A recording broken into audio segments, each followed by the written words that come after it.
Hi friends, మహాభారతంలోని కురుక్షేత్రంలో కర్ణుడు తన ధనస్సును పక్కన పెట్టి భూమిలో కూరుకుపోయిన రథచక్రాన్ని బయటకు తీయడానికి ప్రయత్నిస్తుండగా అర్జునుడు అంజలికాస్త్రం వేయగా కర్ణుడు మరణిస్తాడు. మరణించే రోజు యుద్ధ సమయం కంటే ముందు కృష్ణుడితో కర్ణుడు తన తప్పేమిటని అడుగుతాడు. దానికి కృష్ణుడు ఇలా సమాధానం ఇస్తాడు. నిజానికి కర్ణుడు ఏమడిగాడు, దానికి కృష్ణుడు ఏమని సమాధానం ఇచ్చాడు అని తెలుసుకోవడానికి ఈ వీడియోను పూర్తిగా చూడండి.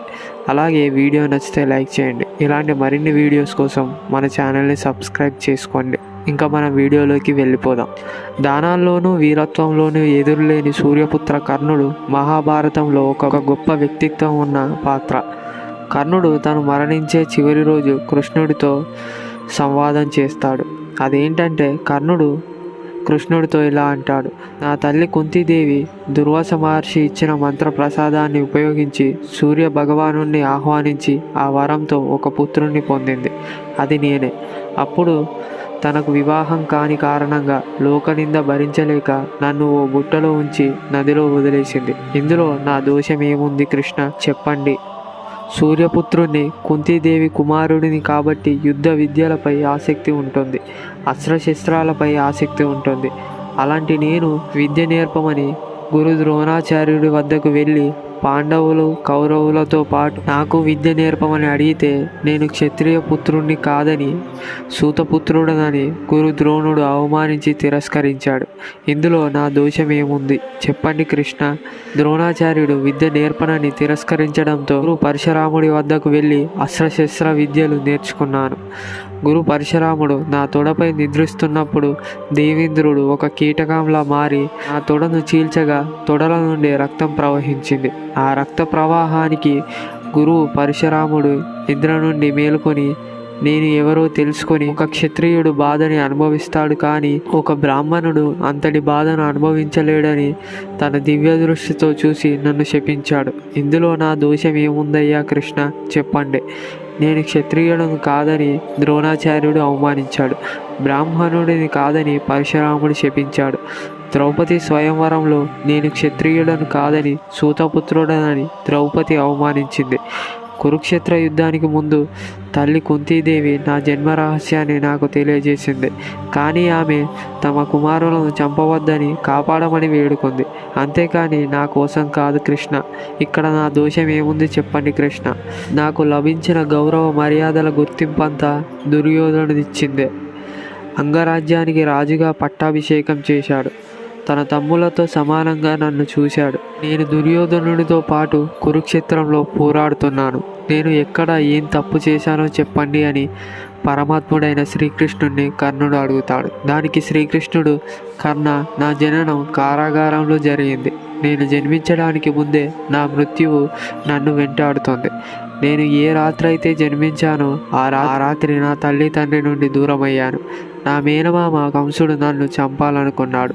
కర్ణ, నీ బాల్యమంతా రథాలు, గుర్రాలు, ఆయుధాల మధ్య గడిచింది, కానీ నా బాల్యం గోవుల మధ్య గడిచింది. నిత్యం మామ కంసుడు రాక్షసులను పంపించి నన్ను చంపాలని ప్రయత్నించేశాడు. బాల్యమంతా రాక్షసులతో పోరాడటం చేస్తూ వారిని సంహరిస్తూ గడిపాను. నాకు శిక్షనిచ్చే వారెవరూ లేరు. అలాగే నా వెనుక ఏ సైన్యము లేదు. ఆనందించేవారు లేరు, నన్ను ప్రోత్సహించేవారు లేరు. అందరూ నన్ను విమర్శించేవారే. ఎందుకంటే రాక్షసులు నన్ను చంపాలని ప్రయత్నిస్తున్నప్పుడు ప్రజలంతా ఇబ్బంది పడ్డారు. నీ యవ్వనంలో ఉన్నప్పుడు ఎలాంటి శిక్షణ తీసుకోలేదు. నాకు నా 16వ ఏట గురు సాందీవుడి వద్ద విద్య నేర్చుకోవడానికి గురుకులానికి వెళ్ళాను. నువ్వు ఇష్టపడ్డ కన్యను వివాహం ఆడావు, కానీ నేను ఇష్టపడి ప్రేమించిన కన్యను వివాహం చేసుకోలేకపోయాను. అమితంగా బాధపడ్డాను. జరాసంధుడు ప్రతిసారి మధురపై దాడి చేయడంతో నా ప్రజల రక్షణకై నా రాజ్యాన్ని మధుర నుండి ద్వారకకు మార్చాను. అలా నా రాజ్యం మార్చడంతో చాలామంది నన్ను పిరిగివాడని విమర్శించారు. కురుక్షేత్ర యుద్ధంలో నువ్వు దుర్యోధనుడితో పాటు పోరాడుతున్నావు. యుద్ధంలో గెలిస్తే నీకు గౌరవ మర్యాదలు, సంతోషాలు కలుగుతాయి. నువ్వే గెలిచావు మిత్రమా అని దుర్యోధనుడు నిన్ను నెత్తిన పెట్టుకుంటాడు. మరి నాకు యుద్ధంలో పాండవులు గెలిస్తే ధర్మరాజు రాజవుతాడు. మరి నాకు ఏమి లభిస్తుంది? నాకు లభించే అంశం ఏమిటో చెప్పు కర్ణ. యుద్ధంలో పాండవుల తరపున పాల్గొన్నందుకు నాకు విమర్శలు, శాపాలు తప్ప ఏమీ లభించవు. దుర్యోధనుడు కేవలం అధర్మం మాత్రమే రాజ్యం ఏలుతున్నాడు, కానీ యుధిష్ఠిరుడు ధర్మాన్ని అనుసరిస్తున్నాడు.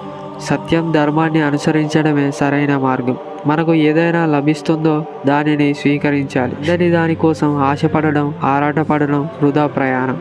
ఏం జరిగిందో, ఏం జరగబోతుందో అని ఆలోచించడం మాని యుద్ధ రంగంలో యుద్ధం చేయి కర్ణ. కానీ నీకు కురుక్షేత్రంలో అర్జునుడి చేతిలో మరణం తప్పదు.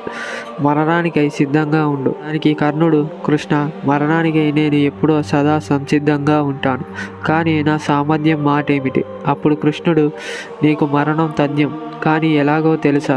నీ చేతిలో ఆయుధం లేనప్పుడు, నీ రథచక్రం భూమిలో కూరుకుపోయినప్పుడు, నువ్వు నీ రథచక్రాన్ని భూమి నుండి బయటకు తీస్తుండగా నిన్ను అర్జునుడు అంజలికాస్త్రంతో వధిస్తాడు.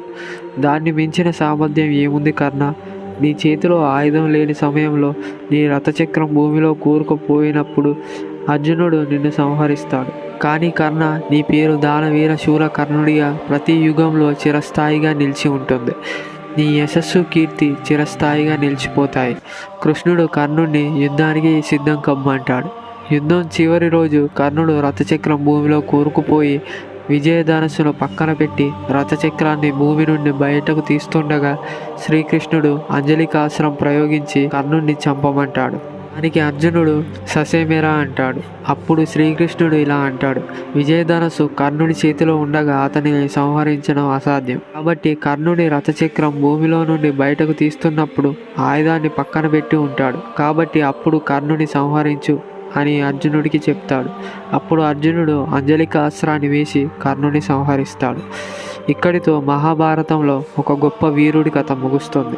శ్రీకృష్ణుడు చెప్పినట్టుగా దానవీర సూర్యపుత్రుడి కర్ణుడి యశస్సు ద్వాపర యుగం నుండి నేటికీ నిలిచిపోయాయి. ప్రజలు కర్ణుడిని ఇప్పటికీ కీర్తిస్తూనే ఉన్నారు. మీకు కర్ణుడు అంటే అభిమానం ఉంటే అతనిలో మీకు నచ్చిన లక్షణాలు ఏమిటో కామెంట్ చేయండి. అలాగే వీడియో నచ్చితే లైక్ చేయండి. ఇలాంటి మరిన్ని వీడియోస్ కోసం మన ఛానల్ని సబ్స్క్రైబ్